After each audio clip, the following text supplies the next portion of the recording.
रसूल पाक सल्लल्लाहु अलैहि वसल्लम का एक फरमान है मुसन्नफ अब्दुर रज़ाक में, ये हदीस आपने आज याद रखनी है। नबी पाक सल्लल्लाहु अलैहि वसल्लम ने फरमाया किसी आदमी के नमाज और रोजे से मुतासर ना होना, पहले देख लेना कि वो अमानतदार है कि नहीं।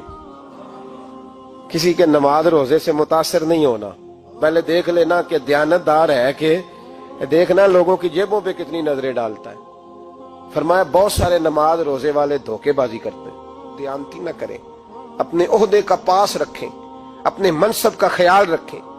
ओहदे जिस जगह आप मौजूद हैं आपकी जिम्मेदारी है। मेरे रसूल पाक सल्लल्लाहु अलैहि वसल्लम ने फरमाया हर बंदा तुम में से निगरान है और जो उसकी रियाया है उसके बारे में उसने जवाब देना है। कभी भी बददयानती ना करें। हम लोगों का पहले एतमाद हासिल करते हैं, फिर उस एतमाद को ठेस पहुंचाते हैं। उसका नुकसान पता क्या होता है?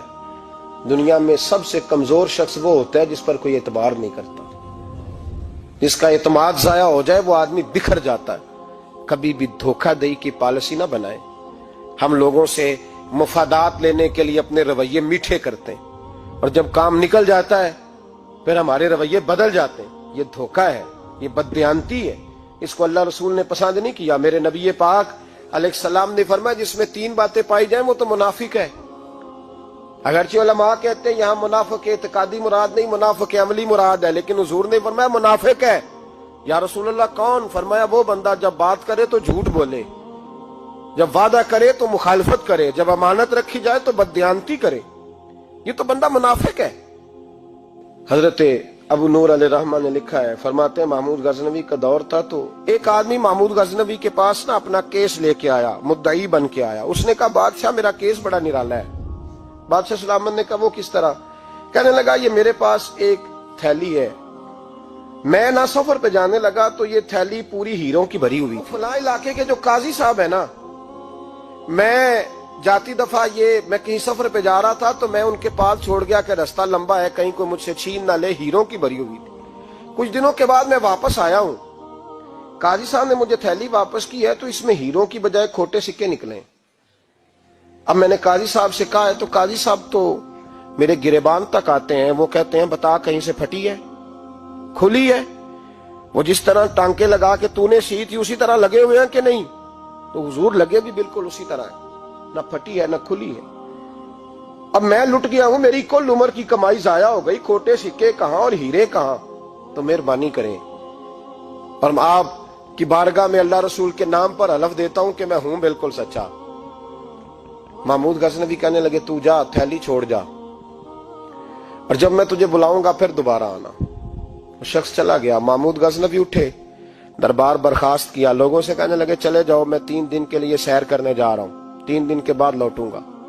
अकेले जब रह गए ना महमूद दरबार में तो महबूब ने छुरी मंगाई।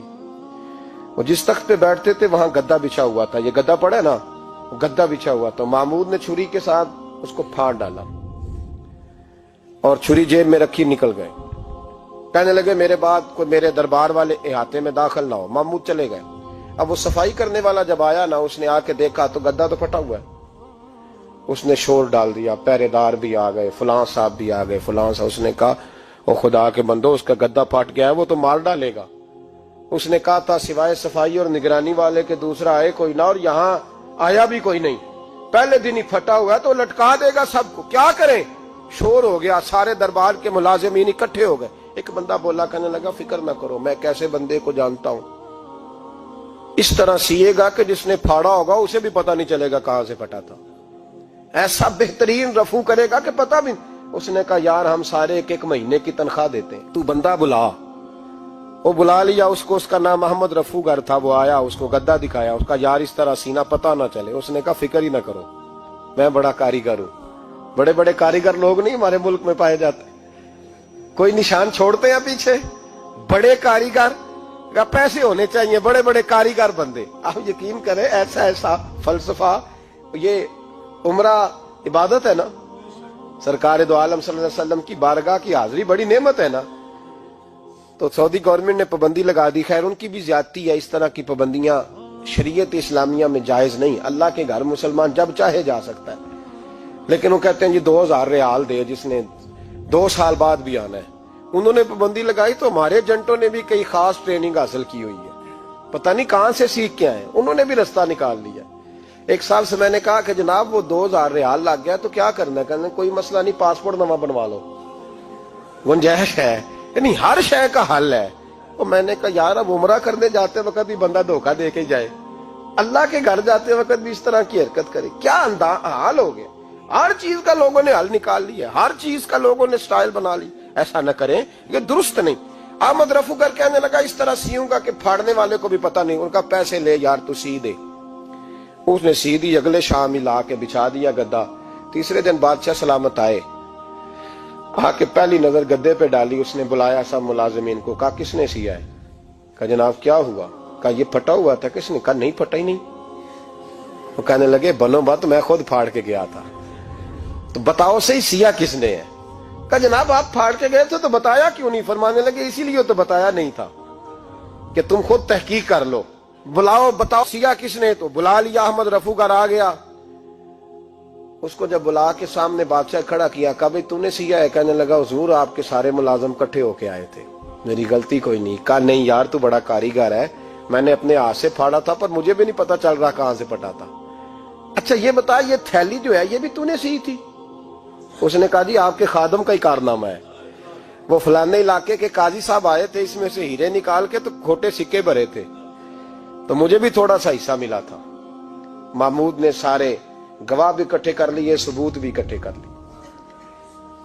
پھر قاضی کو بلایا، پہلے سارے ثبوت اور گواہ کیس حل کر لیا۔ پھر ہمارے ہاں یہ حال ہوتا ہے کہ مدعی 2-3 ہفتے کے بعد خود ہی ہاتھ باندھ جاتا ہے، کہنا تسی میری جان چھڈو، مجرم پھڑو پاوے نہ پڑھو۔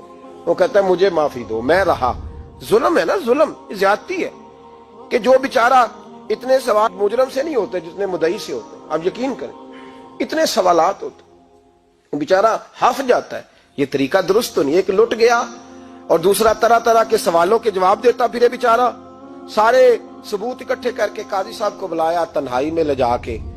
محمود غزنوی نے کہا قاضی صاحب آپ سے غلطی ہو گئی، غریب آدمی تھا، وہ لٹ گیا ہے، اس نے تو بڑی مشکل سے کچھ ہیرے جمع کیے تھے اور اس کی کل کائنات تھی، تو آپ اس کا مال اسے دے دیں، بات ختم۔ قاضی صاحب کہنے لگے آپ مجھ پہ الزام لگا رہے ہیں، سوال ہی نہیں پیدا ہوتا۔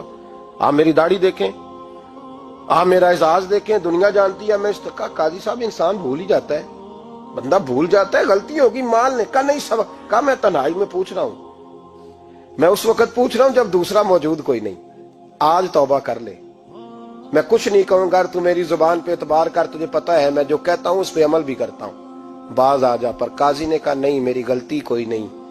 محمود نے پھر بڑے دربار میں بلا لیا، مجمع عام میں۔ مہلت کے دنوں میں جو توبہ کر لے وہ بچ جاتے ہیں، لیکن لوگ رسوائیوں کے دنوں میں پھر واپس لوٹتے ہیں اگلا گھر دیکھ کے، پھر حالات اور طرح کے ہو چکے ہوتے ہیں۔ جب بڑے دربار میں قاضی کو بلایا، بھائی تو مانتا ہے کہ نہیں؟ اس نے کہا نہیں۔ تو کہا بلاؤ احمد رفو گر کو۔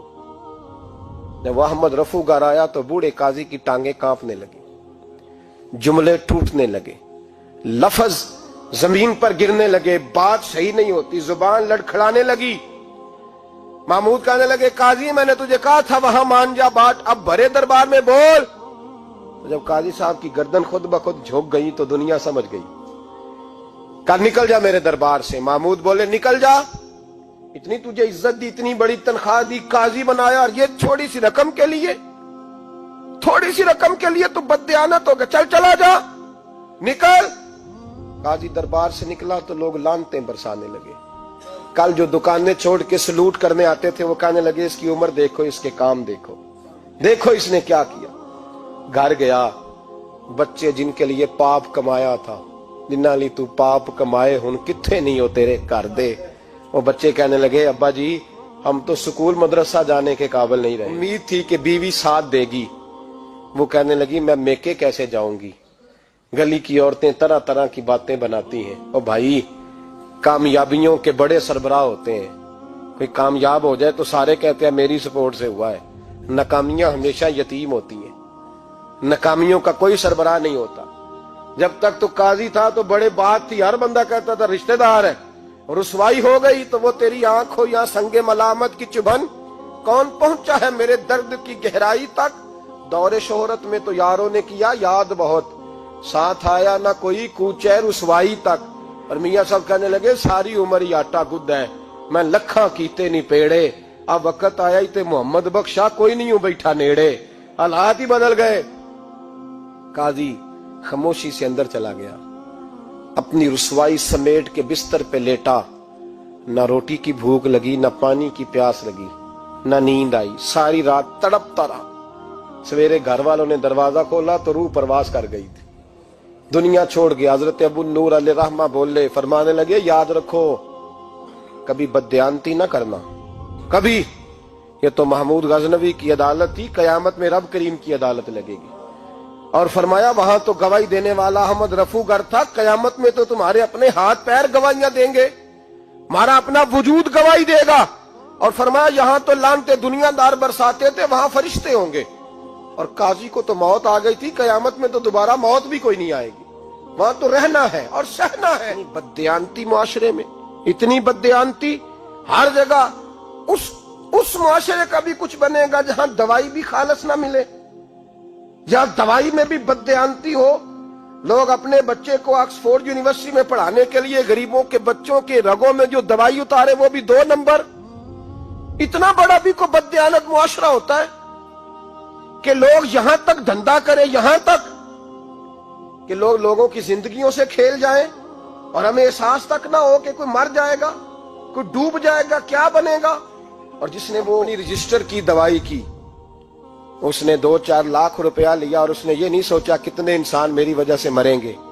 कत्ल सिर्फ ये तो नहीं होता गोली मार के मार देना, लोगों की जिंदगियों से लोग खेल जाते हैं, लोग तबाही कर जाते हैं, लेकिन बददियानती से बाज नहीं आते।